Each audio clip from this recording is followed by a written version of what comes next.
भगत रहसु के देवी दर्शन, राजा मनन सिंह के पतन और थामे वाली वन देवी मैया के चमत्कार के कथा समाज में लोक दंत कथा के रूप में जुग जुग से सुनल जाता।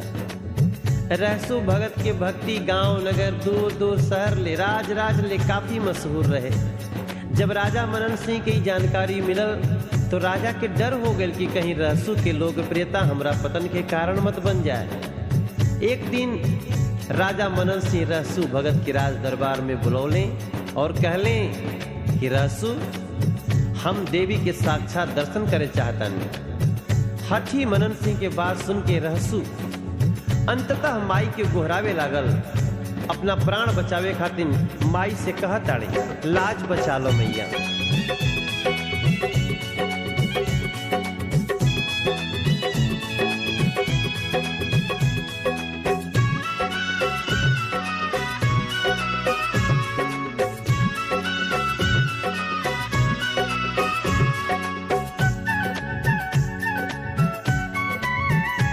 तू त लाज बचावे लू माई अपना पुजरिया के, तू लाज बचावे लू माई अपना पुजरिया के, तू लाज बचावे लू माई अपना पुजरिया के, तू लाज बचावे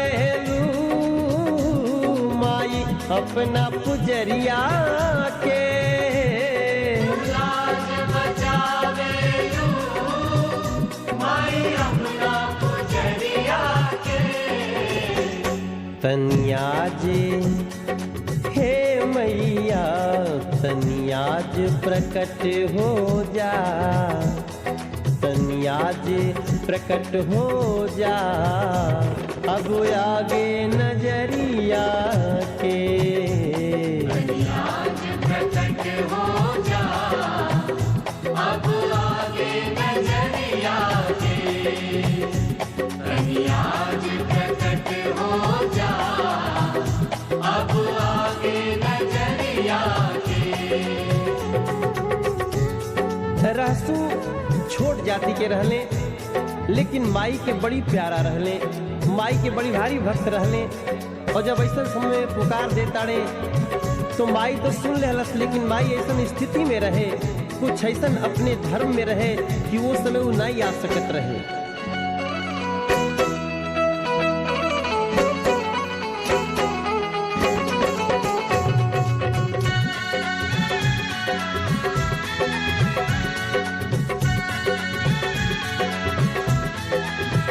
कामरूप कामाख्या गुवाहाटी में माई रहली, नाही आ पाएब हम ई बात भक्त से कहली। भक्त के बार बार विनती ना ठुकरा पैली, कामरूप कामाख्या से माई कलकत्ता अयली। पहुँच के माई कलकत्ता में फिर से समझौली, हमके मत बुलाव रहसु मनन सिंह के समझावा। ई कहली प्रलय हो जाई हमरा अवते, ई संकेत भी दे दिहली। मगर रहसु के कही पुकार बा, भक्ति के परीक्षा बा क्रिया सेवा दरिया के, भक्ति के परीक्षा बा क्रिया सेवा दरिया के।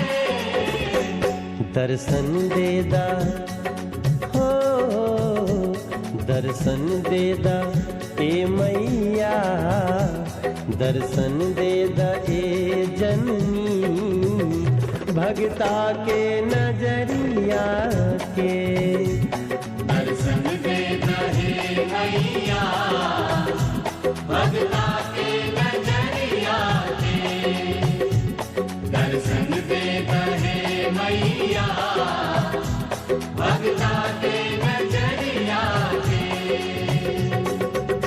भक्त के बात सुन के माई पूछ कर गई, समय लागल ना पल में देवघर पहुँच गई। माई आवल लिखे चाहत, देवघर पहुँच के भी असमंजस में दिया। देवघर आके भारी असमंजस में पड़ी गईली। आगे पटना चलली त माई क्रोध से भर गईली। भक्त के मजबूरी देख के माई के गुस्सा बढ़े लागल।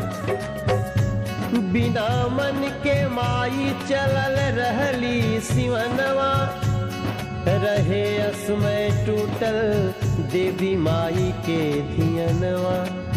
बात रहसू के रहे मालूम बाकी का करते, हठी राजा मनन सिंह तेगा लिहले समनवा।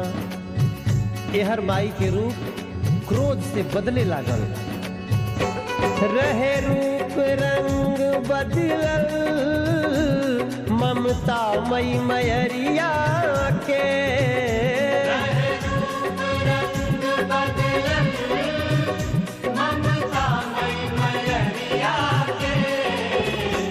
एहर रहसू हो एहर रहसू धरावेले, एहर रहसू धरावेले क्रिया सेवा दरिया के। दर्शन दे रहे मैया क्रिया सेवा दरिया के। दर्शन दे रहे मैया क्रिया सेवा दरिया के। भक्त के खातिर माई नाही आवे की स्थिति में हो के भी आवतिया। पटना से भी चाहतिया कि न जाए के पड़े। पटना पटनेश्वरी से माई आमी आ गईली। आमी से आगे बढ़ते ही माई गुफता गईली।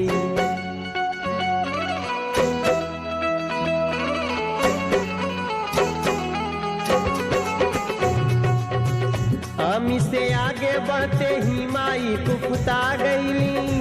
राजा पर गुस्सा बढ़े लागल माई के। मूर्ख राजा पे माई मन में मन खिसिया गईली। प्रलयकारी दहिया में मैया जी बदला गईली। आमी आके भी माई रहसू के समझावतिया। कहली भगत रहसू से माई, अभी उसे लौट जाई हम। समय बुलावा के कहर ना बरसाइब हम। बता द राजा के वो यापन कैल हठ छोड़ दे।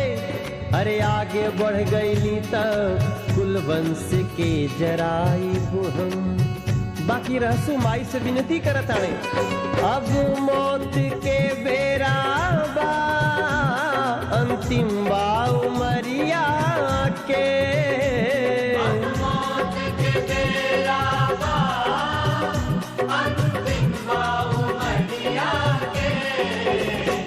अब देर होता हे मैया, अब देर होता जननी, अब देर होता जननी।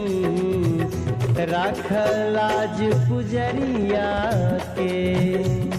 दर्शन दे रहे मैया भगता के नजरिया के।